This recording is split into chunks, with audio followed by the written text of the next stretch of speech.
الحكاية حكايتنا والليالي سرقتنا، دنيا مهما خدتنا وودتنا وجابتنا لان المكتبه زي ما انتم شايفين فيها تجديدات، فهم طبعا يعني ادونا ما حبيناش نلغي الحدث وقلنا ان احنا لازم نكون هنا. بشكركم لحضوركم ومشاركتكم النهارده معانا ملتقى مصري في الخير اللي بيضم الخير كله في مصر. معانا اولادنا ذوي الهمم في الابداعات اللي شفتوها بره ومع المحترفين، عملت دمج بين المحترفين وبين اولادنا يعني شبابنا اللي شفتوهم في طبعا اللي عاملين اللوحات الفخوره بيها بجد. حقيقي بشكرهم من كل قلبي، من تونس ومن سوريا ومن مصر ومن الدنيا. معانا طبعا الحرف اليدويه والمنتجات، بس هنشوفها ونستكمل كمان شويه. معانا ضيف شرف دعته الفنانة أسرار الجمال، وهو الدكتور زكريا بني عامر من الأردن، ضيفنا في مصر. نورتنا يا دكتور. مساء الخير، شكرا جزيلا. أنا بشكرك على هذا اللقاء، وبشكر الأستاذة أسرار أيضا على هذه الدعوة. في الواقع يعني أن تلقيت هذه الدعوة من الأستاذة أسرار لحضور هذا الملتقى الدولي للفنون التشكيلية، ويعني أعجبت جدا بهذا الإنجاز وهذا الملتقى لما يضم من شخصيات ولما يضم من أعمال إبداعية، وخصوصا الأطفال ذوي الهمم. حقيقة هذا يعني ليس بغريب على مصر وأهل مصر أن نجد عندهم هذا النوع من الفن وهذا النوع من الإبداع الكبير. بس إحنا دايما بيبقى ورانا هدف، هو توطيد العلاقة بين البلاد، وخصوصا ان حضرتك ضيفنا من الاردن.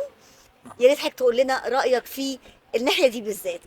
أشكرك شكرا جزيلا. هو العلاقة بين الأردن وبين مصر هي علاقة قديمة وليست علاقة جديدة. طبعا. علاقة ما بين الشعبين أولا، وعلاقة أيضا ما بين القيادتين، يعني سيادة الرئيس مع جلالة الملك علاقتهم قوية جدا، ودائما هذا الكلام يعني احنا بنفتخر فيه بأنه علاقتنا مع إخواننا المصريين هي علاقة قديمة. على العكس احنا بنقول بأنه يعني الشعب المصري الشقيق قريب إلى قلبنا. احنا الفن المصري وصلنا من زمان بالمناسبة، يعني أكيد طبعا. وتعلمنا الفن على أيدين الشعب المصري وعلى أيدين الفنانين والمبدعين المصريين. تلاقي الأفكار ده بين العرب وبعض بيبقى حاجة جميلة جدا. الاهتمام بذو الهمم والسيدات والفتيات، يا ترى ده برضو رأي حضرتك فيه ايه في الاحتفال بتاع النهاردة والملتقى بتاع النهاردة؟ صراحة هذا الاحتفال، هذا الملتقى يعني اليوم جلب انتباهي وشدني كثيرا وجود الأطفال ذوي الهمم والمنتجات الهاند ميد اللي موجودة وعاملينها هذول الأطفال. أيضا وجود النساء أو وجود المرأة المصرية شيء كثير ممتاز جدا في هذا الملتقى، لأنه أنا بشوف وجود سيدات من المجتمع المحلي، وأيضا مجموعة كبيرة من الإعلاميات والفنانين والفنانات اللي موجودين في هذا الملتقى. وهذا بيضفي على الملتقى يعني لمسة جمالية خاصة، بزيد من أهميته، بزيد من قيمته، لأنه يعني لما نتكلم إحنا عن ملتقى للمرة الأولى والثانية وهذه المرة الثالثة، فهذا يعني بأنه هذا يعني بيلاقي نجاح كبير، وبالتالي يعني فكرته ممتازة ومقبولة عند الناس. ونتمنى أنه هذه الفكرة دائما تكون مستمرة، ويعني شغل الأستاذ أسرار والفريق اللي معاها، الفريق الفني والفريق الإداري، بقدم لهم الشكر. أيضا بقدم الشكر على الاستقبال الكبير اللي أنا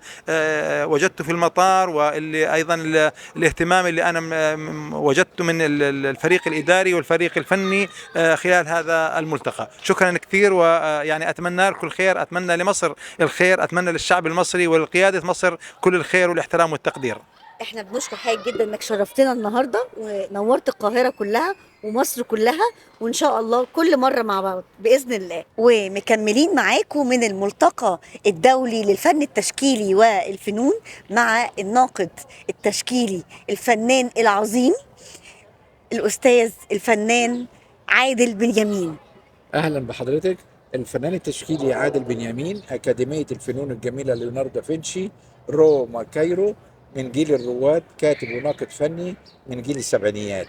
النهارده على ضفاف نهر النيل، على اجمل يعني اقول اجمل مكان. النهارده احنا في قصر هي يعني مش عارف اقول، واحد من القصور الجميله اللي هي القصور اللي هي المتحفيه، المعماريه القديمه الجميله اللي بتصر النظر النظر. لمجرد ان احنا بس نبص لها. أيوة. مكتبة القاهرة. مكتبة القاهرة بالزمالك. النهارده الملتقى الثالث للفنانة الإعلامية والصوت الرائع أسرار الجمال. حبيبة الكل. والله أسرار الجمال دي ليها يعني حاجات كتيرة قوي عاملاها معانا جميلة. النهارده المعرض بيضم هبتدي بقى بالعكس بقى، هقول بيضم هاند ميد ناس جميلة جدا محترفين. وشفت واحد عامل بالخردة شغل جميل جدا، وشغل ينفع شغل ميداني. وبعدين شفت منحوتات، وشفت تصوير فوتوغرافي، وشفت تصوير رسم. والاعمال الهاند ميد بتاعت الخياميه دي رائعه. لا، الخيامية هنا جميلة جدا لأنه بيشتغلوا بإيديهم، آه. مش مطبوع باللفقة. اه الشغل حلو قوي. في عندي كمان تصوير الحاجات الفوتوغرافي، البدويه والتصوير الفوتوغرافي فعلا. وعندي منحوتات. عندي يعني النهارده انا بقول ايه، ملتقى مواهب. مواهب فعلا. ويلا بينا ان احنا على ضفاف النيل بنعرض حاجات جميله جدا لفنانين وفنانات مبدعين ومبدعات، وفي فنانين مستقبل كتير قوي معانا. أنا سعيدة جدا إن حضرتك تكون موجود النهاردة وتقول لنا رأيك في الكوكبة الرهيبة اللي احنا شايفينها، إن مش من سن معين، ده صغيرين وكبار، مش صبيان وبنات، ذو الهمم وصم وبكم وأنواع كتير جدا جدا جدا وفئات مختلفة من المصريين، وخصوصا إن معانا كمان أشقاء عرب. يا ريت حضرتك تقول لنا الناحية دي بتحسسك بإيه؟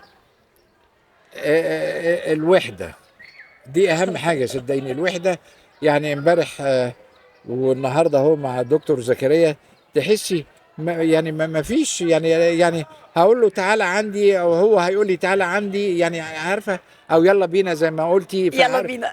فعلا والله يلا بينا تحت الملتقى اللي احنا فيه ده. صحيح. النهارده حاجه جميله جدا، وزي ما بيقولوا الفن بيجمعنا.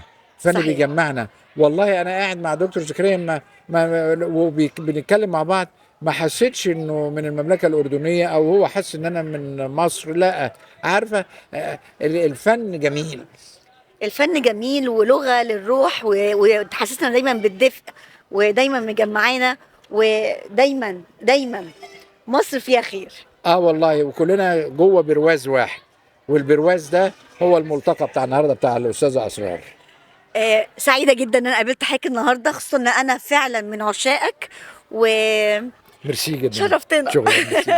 شكرا. وانت واهلها ما يرضوا قلب عاشقها والعود، وانت واهلها ما يرضوا وكل ما اشتاق اليها اروح واسال عليها كل ما اشتاق اليها اروح واسال عليها